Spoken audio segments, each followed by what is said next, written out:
ne sont pas satisfaits de leur prise en charge. À l'hôpital Matlaboul Fawzeni, il n'existe que 7 machines. Leur souhait, le souhait de ces malades, bien sûr, c'est de doter Touba d'un centre d'hémodialyse moderne. Pèlerinage au lieu saint de l'islam, les voyagistes privés qui ont vu leur quota revu à la hausse vont plus loin. Certains demandent à l'État de privatiser le Hajj.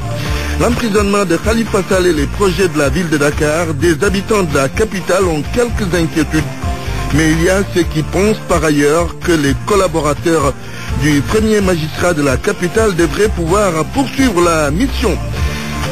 Bonjour Barthélémy Ngom. Bonjour Antoine Diouf. Les titres de l'actualité internationale, c'est avec vous. L'attaque du 5 mars dernier qui a coûté la vie à 11 militaires maliens a été revendiquée par le groupe de soutien à l'islam et aux musulmans. C'est la première opération officiellement revendiquée par cette nouvelle formation djihadiste issue de la fusion entre plusieurs groupes du Sahel. Niamey, le procès des présumés combattants de Boko Haram s'est ouvert depuis le 2 mars dans la plus grande discrétion. Au total, 1300 éléments de la secte seront jugés. Les premières condamnations varient de 4 à 9 ans de prison. Le Tchad, avec cette colère du front de l'opposition nouvelle pour l'alternance et le changement, le FONAC dénonce le tour de vis opéré par le pouvoir contre les libertés. Les sports, Malal Junior Diagne, bonjour. Bonjour Antoine. Ce sera aux alentours de 12h20. Football, qualification de l'équipe nationale du Sénégal U20 pour la finale de la Coupe d'Afrique de la catégorie. Les spécialistes du football saluent la prestation des Lionceaux et les invitent à être appliqués et concentrés dimanche en finale face à la Zambie. Tournoi de Bamako, préparation de cette compétition. Pape Mamadou Mbaye, international sénégalais évoluant en Espagne, convoqué par le staff technique, se dit prêt à en découdre avec les adversaires du Sénégal pour une place à l'afro-basket. Lutte avec frappe dimanche d'ambiance et de combat à Demba Diop. Zarko à l'assaut de Modou Anta. Le promoteur se dit prêt pour une après-midi de fête pour les amateurs. Mahmoudou Ibra Kane signe la chronique de ce midi, comme tous les vendredis d'ailleurs. Point de vue sur les tournées économiques du président de la République qui font l'objet de commentaires de la part d'acteurs politiques. On en parlera aux alentours de 12h30. Bienvenue à toutes et à tous.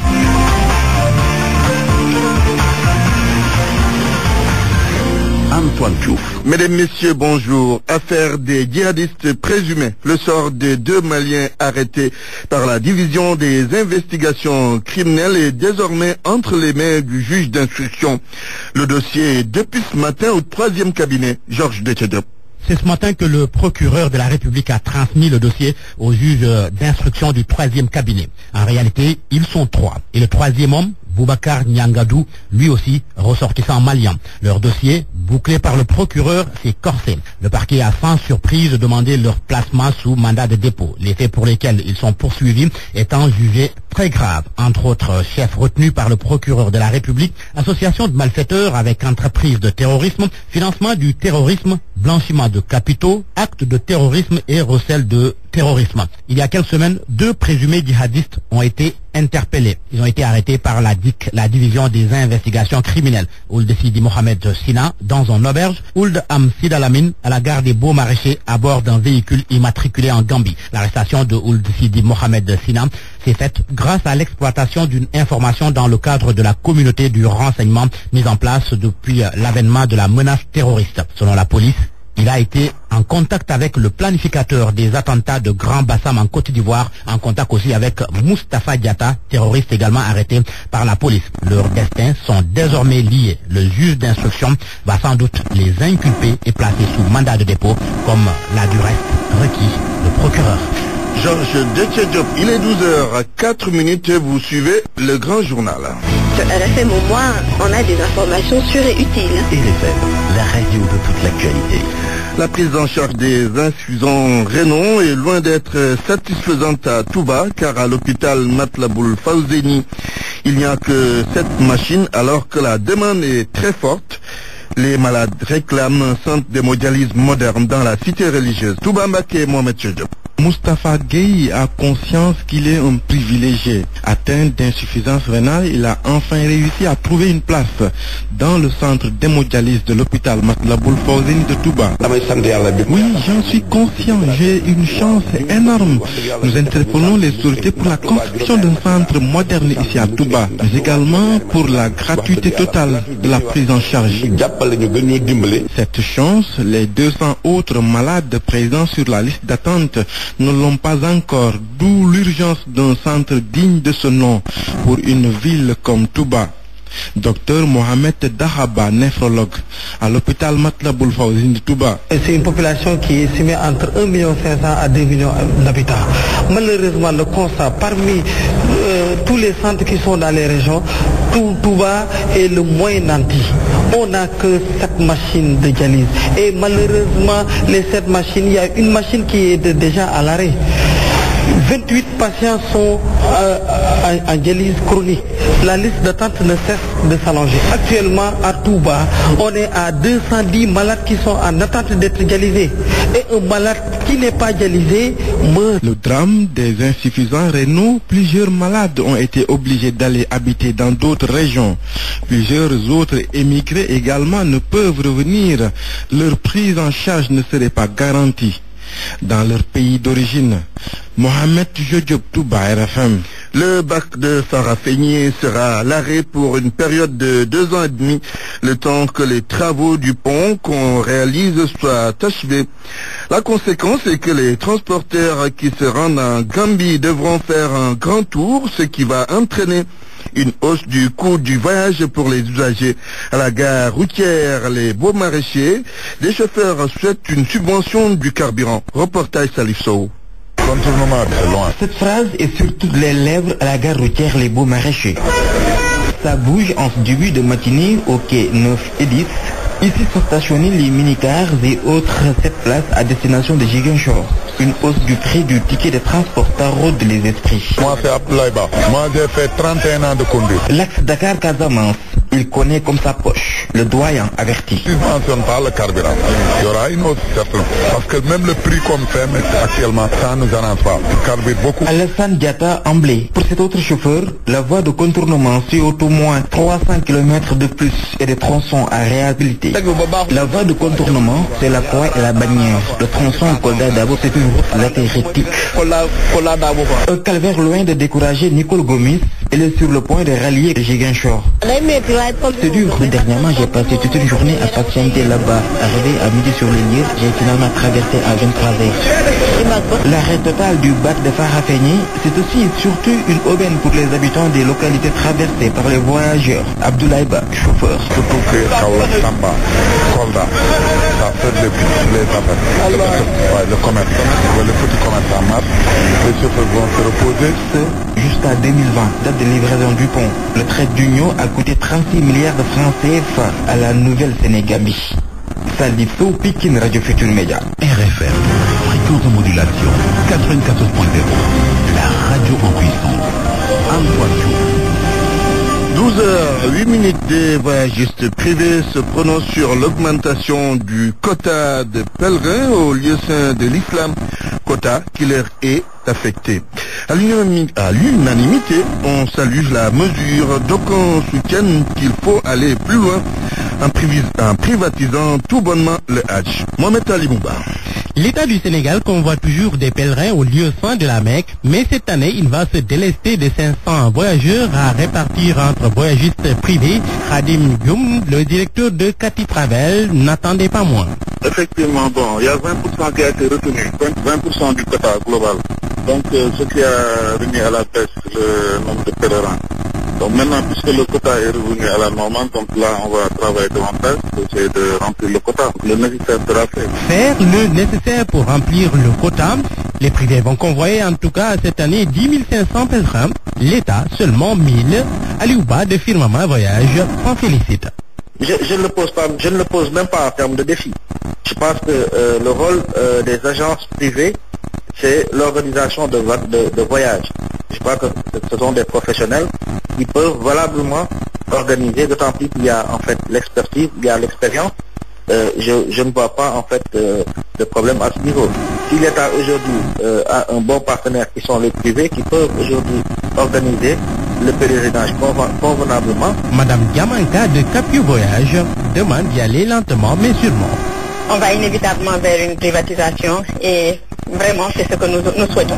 Ce que les voyageurs privés souhaitent, c'est ça, c'est que le pèlerinage soit privatisé, que l'État garde un quota qui nous permet de jouer un rôle régalien et pour nous permettre, nous autres qui sommes dans le milieu, de pouvoir pleinement y jouir et de pouvoir faire plaisir à notre communauté et de servir ce pays-là. Cette année, le package est arrêté à 2 652 000 francs CFA par le pèlerin à Liuba de Firmament Voyage. Bon, je ne saurais pas peut-être m'appesantir trop sur le package de l'État parce que, vous savez, en fait, il y a beaucoup de proposants qui font que le package, qui définissent le package. D'abord, il y a en fait les frais d'hébergement. Il y a le coût du transport qui est extrêmement élevé. Il y a aussi les taxes saoudiennes qui ont connu cette année Pinos. Et je me demande, je pense que l'État a pu faire peut-être des subventions même pour pouvoir stabiliser le prix. L'État a introduit en tout cas cette année beaucoup de nouveautés, comme la réduction de la durée du séjour du pèlerin qui ne devrait pas excéder 28 jours. Le quota de pèlerins passe de 50 à un minimum 200 pèlerins par voyagiste. Le président Macky Sall à Léona Niassène, il est attendu à l'instant à Kaolack où il va inaugurer la grande mosquée de ce foyer religieux. L'établissement scolaire Justin Ndiaye de Saint-Louis, construit en 1960, est très mal loti. Les murs sont lézardés, les toitures des salles de classe envolées, les portes et fenêtres cassées, un vilain décor. Et à côté, les élèves qui fréquentent cette école primaire souffrent pour la plupart de malnutrition parce qu'ils sont issus de quartiers défavorisés. Saint-Louis Mohamed Nabissula. L'école Justin Ndiaye est vétuste et elle souffre d'un manque de table-banc, de portes et de fenêtres. La salinisation des murs a aggravé la situation. Directeur d'école à Justin Ndiaye, tout le monde est au courant de la vétusté de cette école.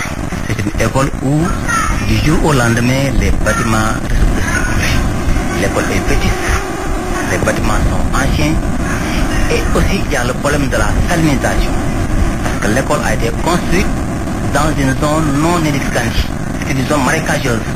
C'est pourquoi d'ailleurs on l'appelait école Marma. Et le directeur de porter un plaidoyer auprès des parents et des bonnes volontés pour que les élèves ne connaissent plus de retard à cause des besoins alimentaires non satisfaits. Les enfants en général, ils sont issus de parents indigents, de parents pauvres. Il nous a eu des fois d'avoir des cas d'enfants qui tombent comme ça dans la classe parce qu'ils ont faim. Et là, nous sommes les premiers à être interpellés. Et nous faisons ce que nous pouvons avec les moyens du bord, aider certains enfants peut-être à les soulager en leur offrant de quoi manger pendant la récréation. L'école Justin Ndiaye polarise plusieurs quartiers défavorisés, dont Djamena, Bikinba, Sénégal, Guinaw Rail et Eau Claire. RFM Saint-Louis, Mohamed Nabissila. RFM 94.0, la radio en puissance.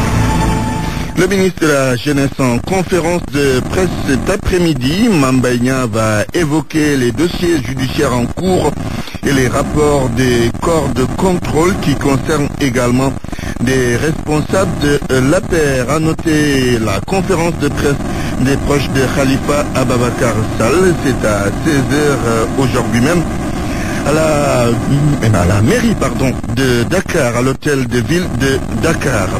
Après l'emprisonnement de Khalifa Ababacar Sall, des habitants de la capitale craignent que cela bloque les projets de la mairie de Dakar. Pour certains, les collaborateurs de Khalifa Sall pourraient continuer le travail, mais il y a une frange des populations qui pensent qu'il n'y a pas de projet majeur initié par la ville de Dakar depuis 2009. Reportage Abdou Junior. Dans les rues de la capitale, l'affaire Khalifa fait encore débat. Les projets du maire de Dakar pourraient connaître un coup d'arrêt suite à son incarcération. Des Dakarois restent pessimistes. C'est évident que ça peut avoir une influence négative parce que quelqu'un qui est en prison ne peut pas faire exécuter ses projets comme il faut. Vous pensez que ça va freiner les projets de Khalifa? Oui, ça va freiner les projets de Khalifa. Très sincèrement, ça va freiner parce que c'est un gars qui fait très bien son travail. Tout le monde estime ce qu'il fait à Dakar. Donc tout ça, il y a des blocages avec Khalifa. enfants, il aide beaucoup les jeunes. On le libère, il fait continuer son travail parce qu'on a besoin de lui. Ces déboires sont nés de ses ambitions pour Dakar selon certains. D'autant plus qu'il avait entamé des travaux. J'ai fait ce qu'on l'a arrêté. Il sera difficile certes, mais ses collaborateurs devraient continuer le travail. C'est sûr que, je dis, le berger, quand il est pris, le troupeau va se disperser, mais c'est à eux maintenant d'être fort, rigoureux et bon, être serein, d'exécuter correctement leurs tâches. Parce qu'avec le moment là, que les élections s'approchent, donc ce moment choisi là, c'est pas bon. D'autres Dakarois ne sont pas emballés par les projets du maire de Dakar, Pape Sané habite la Médina. Si réellement, si j'avais vu que le maire de 2009 à 2017 avait inauguré un projet, il avait fini un projet, là je me dirais que ces travaux seront lents, tant qu'il est en prison. Mais malheureusement, je n'ai pas vu de projet réalisé. Le projet de pavage des rues de la capitale avait déjà connu un coup d'arrêt. Le lait à l'école, le parking souterrain de la place de l'Indépendance, entre autres projets, survivront-ils à l'affaire Khalifa Sall? L'actualité internationale. Rebonjour Bas Levingom. Rebonjour Antoine Diouf. Mauritanie, l'Assemblée nationale donne son feu vert pour une modification de la Constitution. Le texte voté hier est soumis au Sénat ce vendredi, détaille Mohamed Diop. L'opposition mauritanienne, très minoritaire à l'Assemblée nationale, a échoué à bloquer le projet de modification de la Constitution. 121 députés ont voté pour et 19 seulement contre. Il y a eu une seule abstention. Le texte devra être soumis ce vendredi au Sénat. Là-bas aussi, il est fort probable qu'il soit validé. Même si ces modifications prévoient la suppression du Sénat et son remplacement par des conseils régionaux. Le boycott de l'opposition des dernières élections législatives a fait qu'elle est faiblement représentée dans les deux chambres du Parlement. Quant aux autres modifications de la Constitution, elles concernent le changement des drapeaux et hymnes nationaux. C'est pour symboliser la résistance face aux colonisateurs, c'est-à-dire la France, dont les relations avec la Mauritanie ne sont plus au beau fixe. Mohamed Diop, Nouakchott, RFM. Au Mali, l'attaque meurtrière contre l'armée a été revendiquée.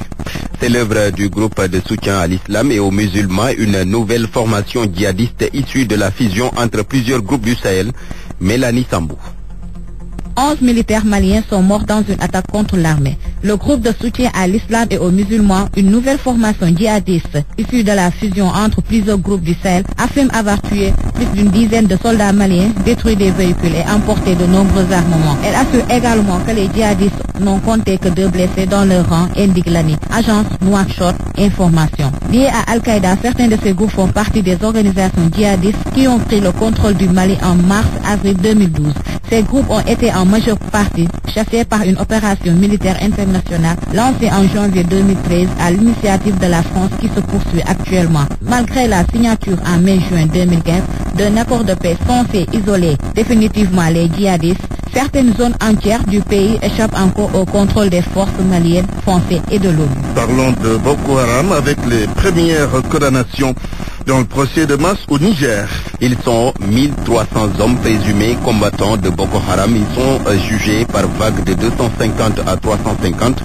Les premières condamnations sont tombées. Elles varient de 4 à 9 ans de prison. Ces procès, Antoine, pour le signaler, vont permettre de désengorger les prisons du Niger. Côte d'Ivoire, procès du Novotel dit prévenu confronté à des vidéos. C'est parce que les prévenus continuent de nier leur implication dans l'enlèvement et l'assassinat de 4 hommes. C'était au mois d'avril 2011. 10 hommes, des militaires et des miliciens pro-Gbagbo sont sur le banc des accusés. Certaines vidéos ont été filmées par des journalistes cachés dans l'une des chambres du Novotel d'Abidjan. D'autres sont des images de surveillance de l'hôtel. Sur l'une des séquences, on voit 3-4-4 se garer dans une rue déserte. Des hommes en sortent au loin, des tirs retentissent. Ensuite, les vidéos montrent un commando, une dizaine de personnes en treillis militaires qui forcent l'entrée de l'établissement. Vous reconnaissez-vous? Demande le parquet au colonel Maudit et au commandant Loguet au centre de cette affaire. Non, répondent-ils tour à tour, jurant n'être jamais allé au Novotel seul. Un des accusés dit se voir dans les images. Au Tchad, le FONAC dénonce les agissements de l'Agence nationale de sécurité. Le Front de l'opposition nouvelle pour l'alternance et le changement accuse le pouvoir de piétiner les libertés. Les opposants dénoncent surtout les agissements de l'Agence nationale de sécurité, organe de contre-espionnage, mais qui s'illustre particulièrement ces derniers temps contre les hommes politiques et les journalistes, selon Ahmed Hamad Halabo, le coordonnateur du FONAC. C'était tout. Barthélémy Ngom, merci pour cette page internationale. Parole aux auditeurs. L'actualité, qu'en pensez-vous? Moi, je pense que vous devez. Réagissez dans nos éditions d'information sur l'actualité. Bonjour. Oui, bienvenue sur cette antenne de RFM. Du lundi au vendredi, vous avez la parole sur RFM. Point de vue sur les tournées économiques du président de la République qui font l'objet de commentaires de la part d'acteurs politiques. Dans quelques minutes, ce sera le débat du jour.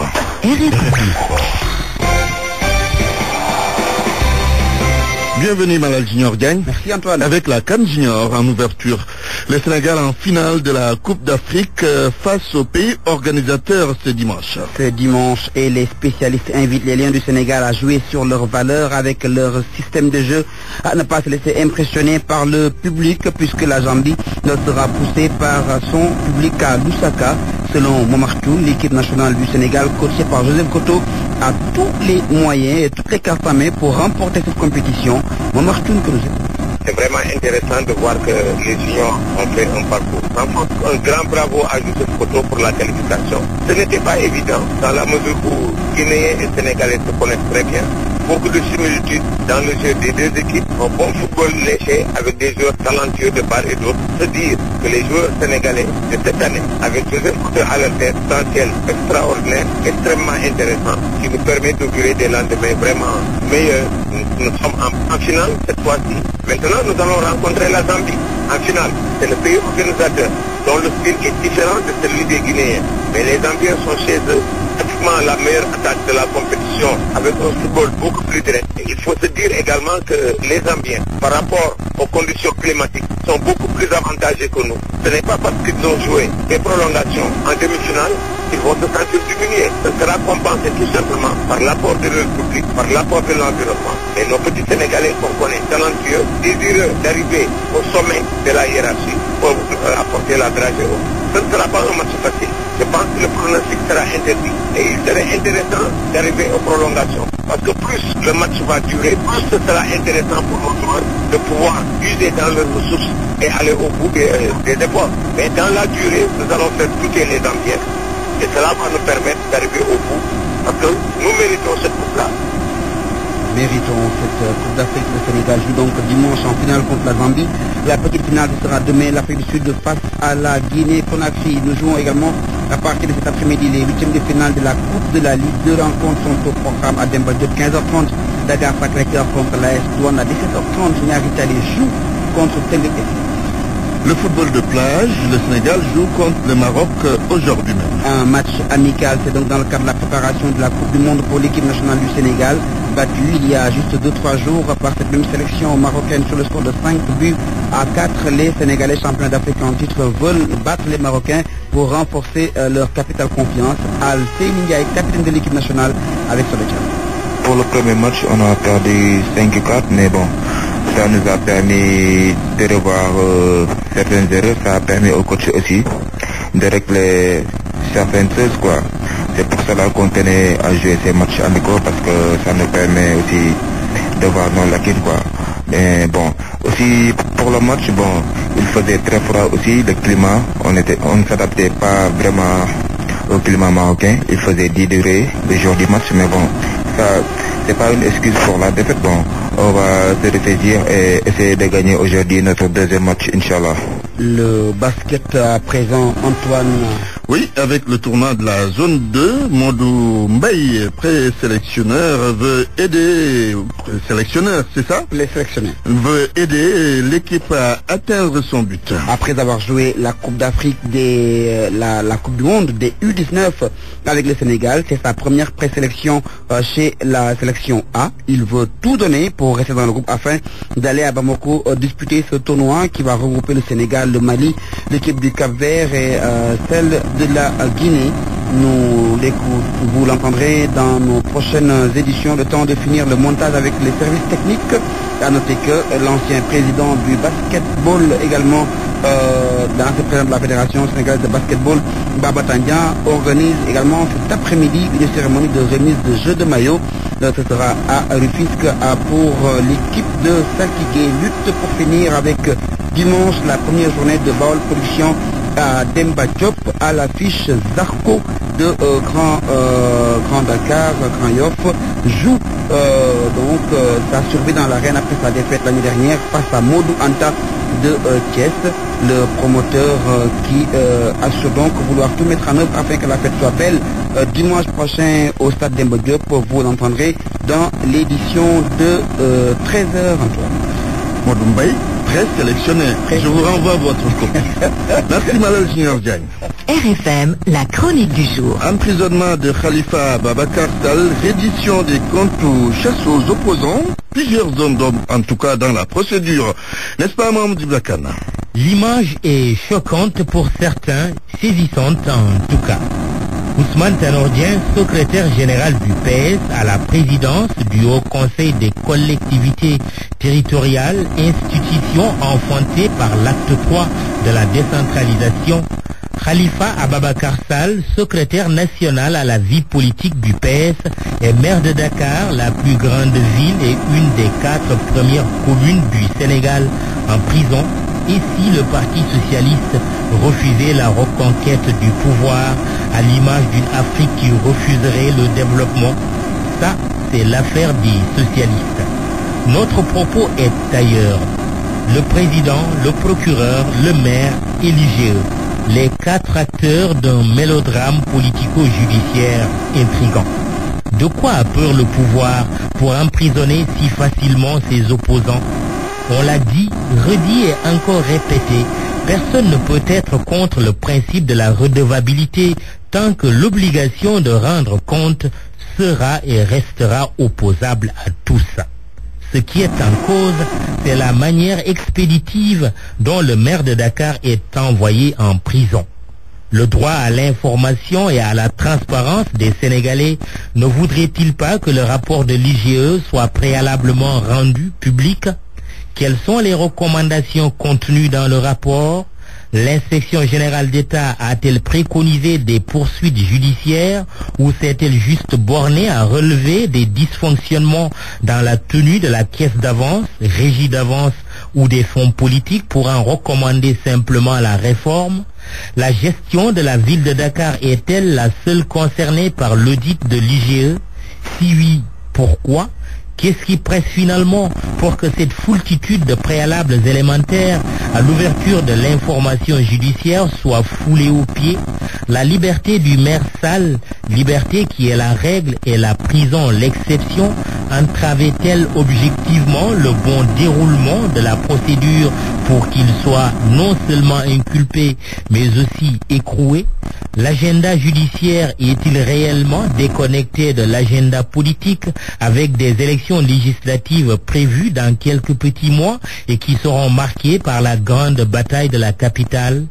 La réponse à ces questions aiderait beaucoup à dissiper le gros nuage de suspicion légitime qui assombrit le ciel sénégalais depuis le déclenchement de la procédure judiciaire contre le maire de Dakar.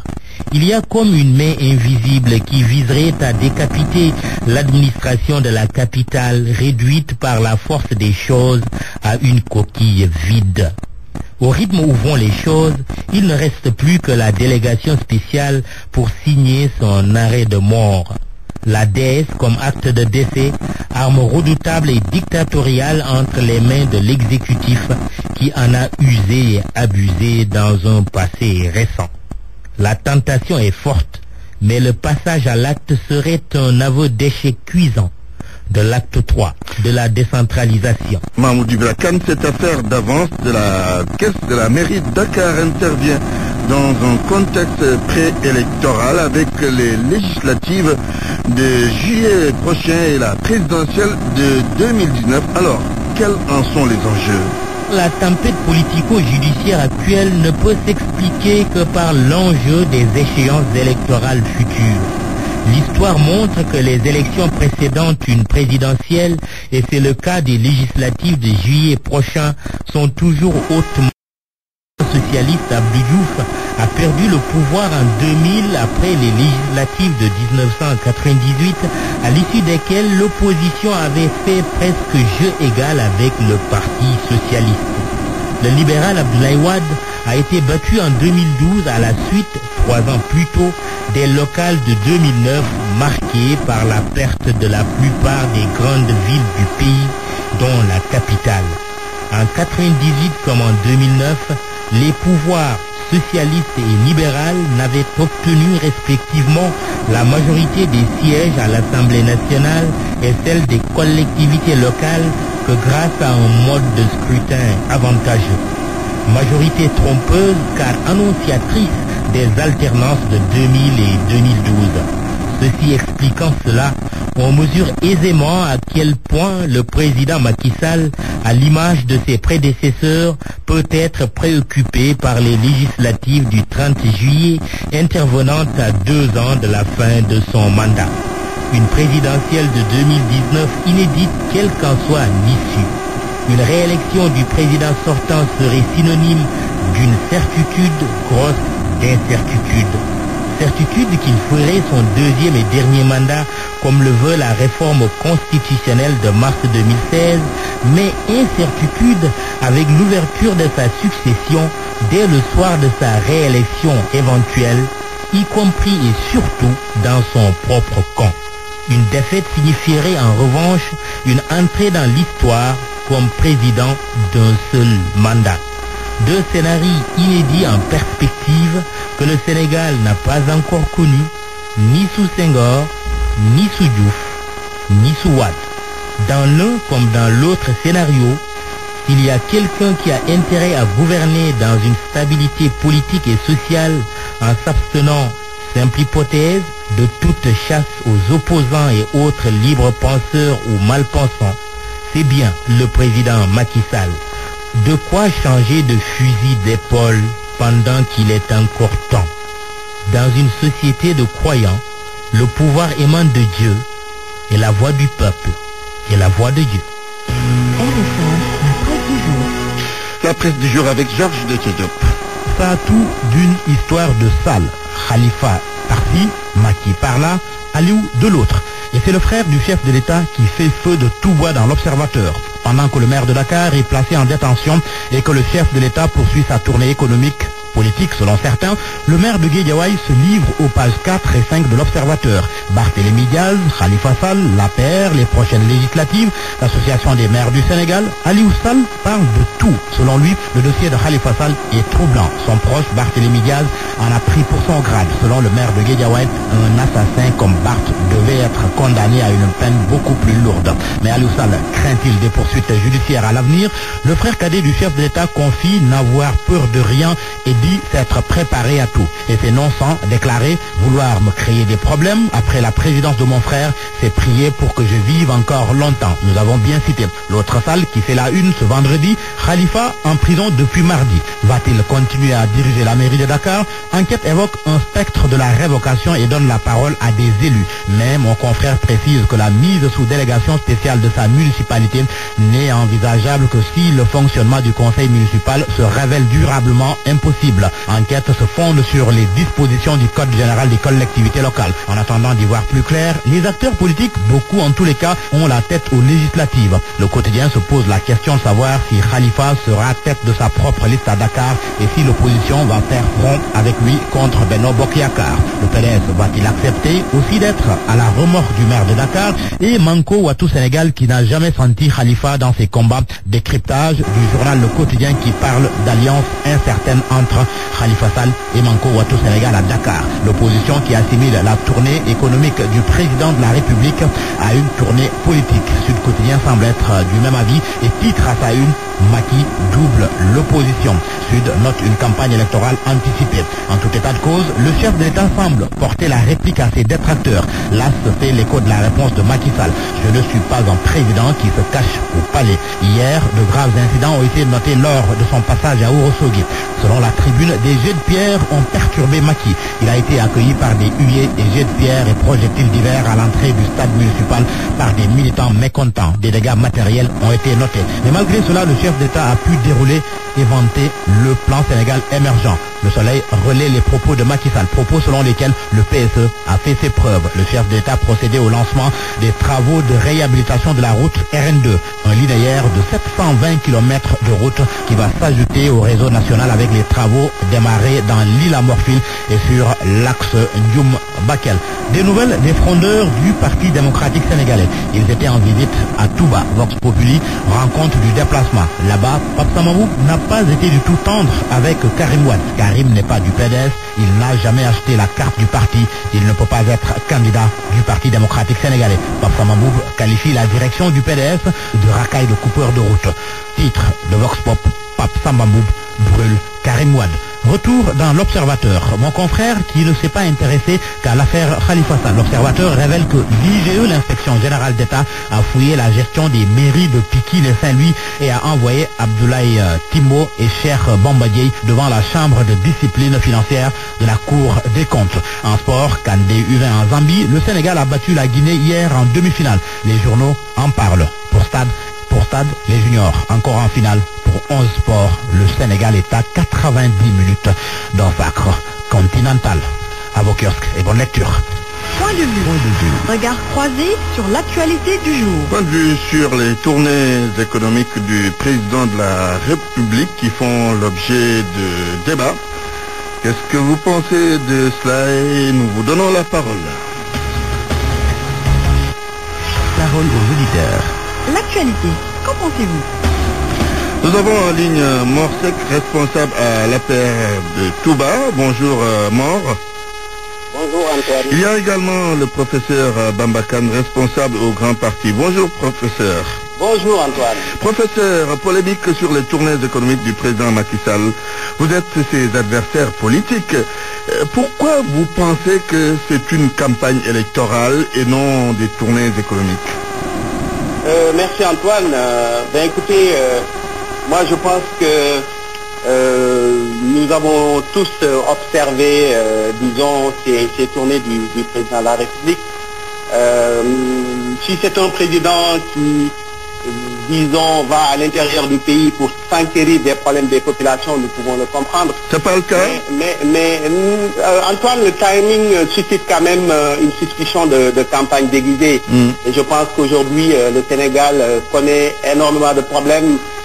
Nous avons des problèmes de santé, des problèmes d'éducation, des problèmes de sécurité, avec aujourd'hui une insécurité qui est galopante. Tous les jours, n'est-ce pas, dans la presse, on fait état de meurtres. Vraiment, les Sénégalais sont extrêmement anxieux du point de vue de leur sécurité. Donc il y a énormément de problèmes qui font qu'aujourd'hui, vraiment, la place du gouvernement est, n'est-ce pas, dans des stations qui permettent de régler ces problèmes. Et en disant cela, je pense au déplacement, vous vous imaginez de tous les responsables qui accompagnent le président quand il va faire ce genre de déplacement. Ça a un impact forcément sur le déroulement de l'administration. Non, absolument. Si vous voyez le nombre de directeurs, le nombre de ministres, n'est-ce pas, il y a un arrêt total. Et je pense qu'il faut quand même briser en fait cette dynamique de campagne électorale dans laquelle nous sommes plongés depuis plus de 4 ans. Il est temps que les gens se penchent sur les véritables problèmes des populations et essaient de trouver des solutions. Il a quand même procédé à une série d'inaugurations, lancement de travaux, de routes par-ci, par-là. Entre autres, qu'est-ce que vous dites de cela? C'est pas au service des populations? Oui, je trouve que c'est une bonne chose, mais encore une fois, Antoine, c'est le timing qui pose problème. Je pense que ça fait, disons, dans 2 ou dans 3 mois, on va carrément entrer dans la campagne des élections législatives.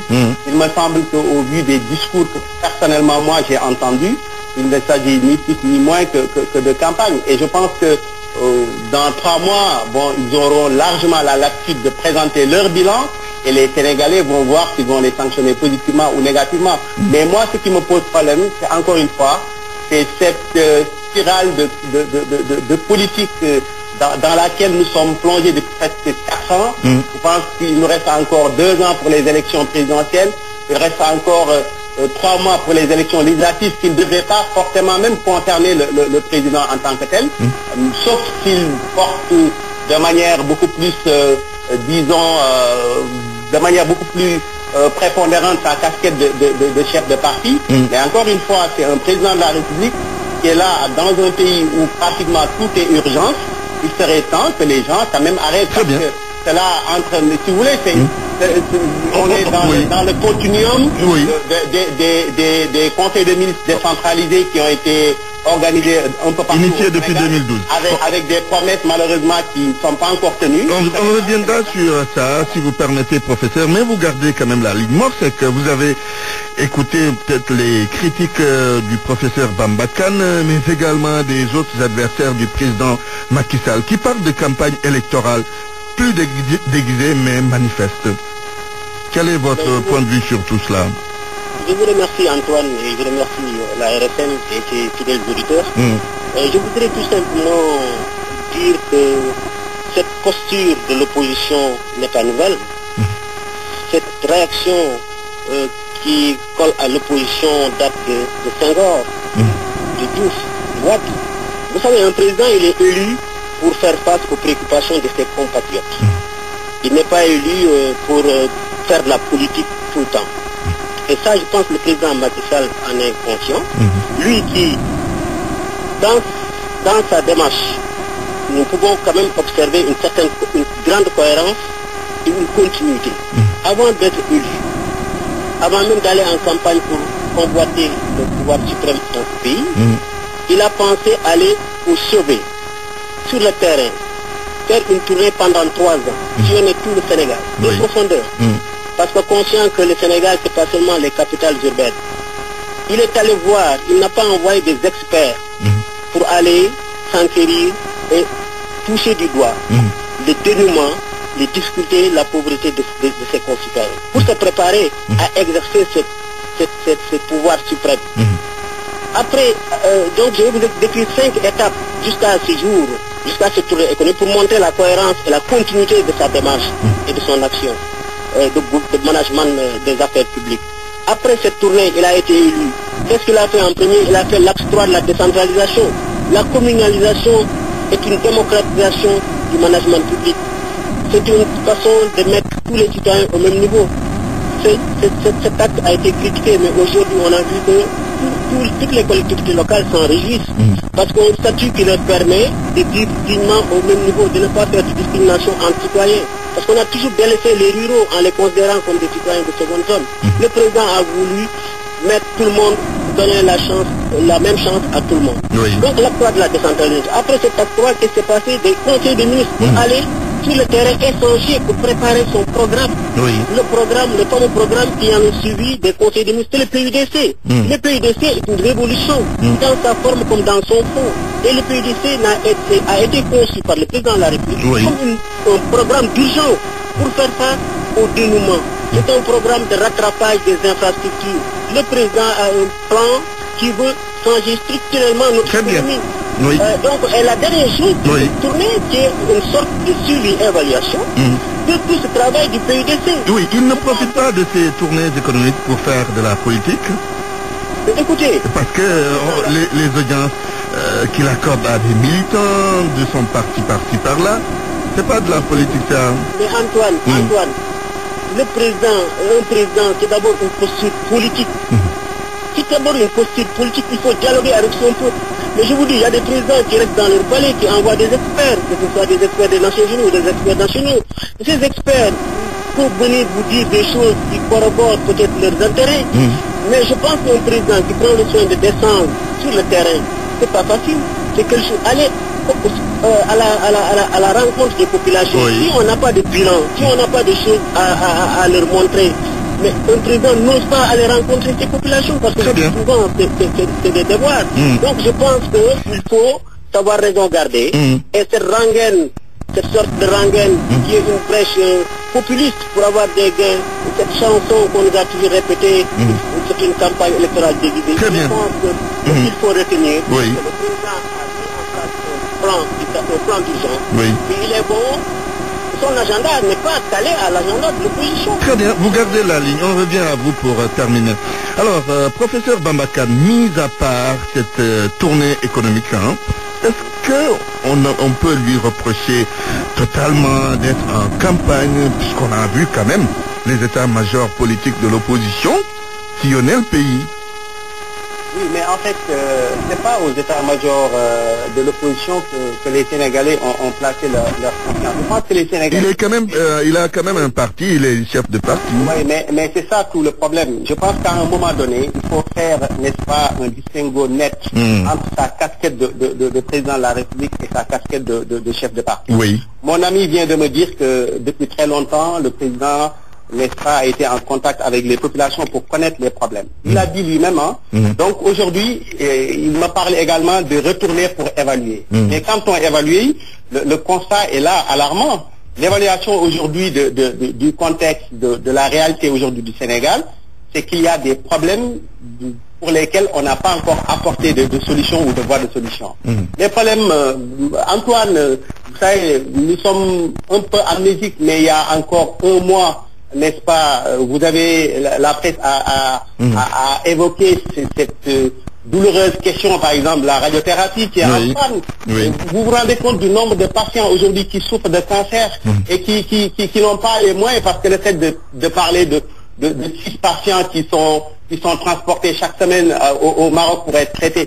Le principe simple de transporter des patients du Sénégal au Maroc pose un problème de souveraineté médicale. Quand on sait que dans ces pays-là, n'est-ce pas, la plupart des maîtres en médecine, que ce soit au Maghreb ou en Afrique subsaharienne, ont été formés à Dakar. Si aujourd'hui, on est tombé aussi bas pour, n'est-ce pas, transporter nos malades dans d'autres pays pour traiter du cancer, ça c'est des problèmes... Et en conclusion, vous voulez dire que... Là, ce n'est pas le politicien qui parle. Oui, et là, vous voulez dire en conclusion que le président est très loin des préoccupations des populations. En conclusion, aujourd'hui, nous avons des problèmes qui sont des problèmes aigus, des problèmes sur le plan de la santé, des problèmes sur le plan de l'insécurité, mais Antoine, regarde l'insécurité qui règne actuellement à Dakar et au Sénégal d'une manière globale. Ça, c'est des problèmes qui sont là, que nous vivons tous les jours. Et je pense que nous attendons du président de la République des solutions en vue de ces problèmes. Merci, professeur Bamba Kane, responsable au Grand Parti. Morcek, qu'on termine avec vous. Oui, on a noté des incidents à Matam, au Ourossogui plus exactement hier, puisque vous parlez de bons bilans réalisés sur le terrain par le président Macky Sall. Mais tout cela, est-ce que ça ne renseigne pas un peu sur le degré d'insatisfaction de ces populations dont vous parlez? Non, ça n'a rien à voir. Je ne pense pas que les troubles ou les quelques heures qu'on a pu constater, c'est des choses qui ne peuvent pas manquer dans des manifestations de telle envergure. Vous savez, toute la population de la région de Matam est sortie. Mais c'est pas pour rien que ces populations sont sorties. On peut me dire que oui, c'est des militants, mais tant mieux pour le président de la République.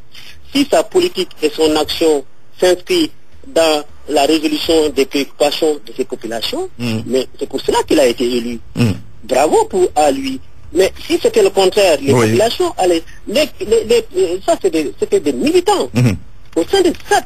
Donc, ce n'était pas des opposants qui manifestaient au sein du stade. Il y avait que des militants qui approuvent le bilan du président. Le bilan a mis partout. D'autres qui n'approuvent pas aussi. Il faut que les Sénégalais comprennent. Ni Diouf, ni Wade, qui a beaucoup fait pour ce pays, Wade. Mais il a mis 7 ans quand il a été élu. Mais écoutez, les Sénégalais n'ont pas... Wade a eu 7 ans de répit. Laissez le Gourgui liguer, laissez le président travailler. Le président Macky Sall n'a pas eu ce temps de battement, on ne lui a pas permis de se réchauffer. Parce que les urgences étaient telles que, et aujourd'hui, c'est ça qui a mis le programme d'urgence. Et le président est un homme pragmatique. N'oublions pas que c'est un ingénieur. Il est formaté comme ça. Maintenant, je voudrais dire au professeur Kane, pour terminer, quand on parle en tant qu'homme politique, je ne parle pas de politicien, mais en tant qu'homme politique, cadre d'un parti, on doit se soucier d'abord de son pays avant son parti. Et je pense que pour cela, il faut procéder par une analyse, un bilan, c'est de l'actif et du passif. Il ne faut pas on a tiré les conclusions, les conséquences de la radiothérapie. Mais tout ce que le président a fait pour la santé, tout ce qu'il a fait pour le monde rural surtout, moi, ce qui m'émerveille dans l'approche du président, c'est la cohérence de sa démarche. J'ai tantôt expliqué les 5 étapes Donc c'est pas un président qui tâtonne, comme veulent le faire comprendre certains leaders, très bien, des opposants. Donc moi j'invite le président à continuer dans cette lancée. Je pense que la meilleure campagne, c'est pas de faire du, c'est pas de sillonner le pays, de parler, mais de sillonner le pays en mettant, en inaugurant, en posant des premières pierres et en écoutant de nouvelles doléances. Très bien. Merci. Je pense que c'est ce que le président est en train de faire. Merci Morsec, responsable à l'APR à Touba. C'est fini pour aujourd'hui. Le rappel des titres avant de vous quitter. Le dossier des 2 djihadistes maliens a été transmis ce matin au juge du 3e cabinet.